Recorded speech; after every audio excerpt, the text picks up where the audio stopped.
تہجد کا وقت اور دعا کی قبولیت۔ قرآن و حدیث کی روشنی میں اسلام میں نماز تہجد کو ایک خاص مقام حاصل ہے۔ یہ وہ عبادت ہے جو رات کے آخری حصے میں ادا کی جاتی ہے، جب دنیا خاموش ہوتی ہے اور بندہ اپنے رب کے سب سے زیادہ قریب ہوتا ہے۔ تہجد کا اصل وقت عشاء سے فجر تک ہوتا ہے، لیکن اس کا سب سے افضل وقت رات کا آخری تہائی حصہ ہے۔ یعنی اگر رات کو 3 حصوں میں تقسیم کیا جائے تو تیسرا حصہ تہجد کا بہترین وقت ہے۔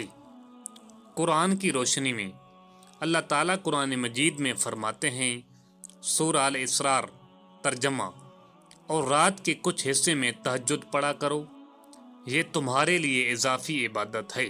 ایک اور مقام پر اللہ اپنے نیک بندوں کی تعریف کرتے ہوئے یہ فرماتا ہے، سورہ زاریات ترجمہ، وہ رات کو بہت کم سوتے تھے۔ حدیث کی روشنی میں دعا کی قبولیت۔ نبی کریم صلی اللہ علیہ وآلہ وسلم نے فرمایا، ہر رات اللہ تعالیٰ آسمان دنیا پر نزول فرماتا ہے جب رات کا آخری تہائی حصہ باقی رہ جاتا ہے، اور فرماتا ہے، کون ہے جو مجھ سے دعا کرے کہ میں اس کی دعا قبول کروں؟ کون ہے جو مجھ سے مانگے میں اسے عطا کروں؟ کون ہے جو مجھ سے بخشش مانگے میں اسے معاف کر دوں؟ یہ وہ لمحہ ہے جب دعا رد نہیں کی جاتی۔ تہجد میں دعا کیوں خاص ہے؟ رات کا آخری وقت اخلاص کا وقت ہوتا ہے، ریاکاری نہیں، صرف اللہ اور بندہ۔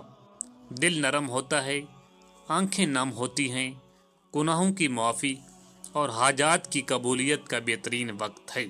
پیغام یہ ہے، اگر زندگی میں سکون، رزق میں برکت، پریشانیوں کا حل اور گناہوں کی معافی چاہتے ہو تو تہجد کو اپنا معمول بنا لو، چاہے صرف 2 رکعت ہی کیوں نہ ہوں۔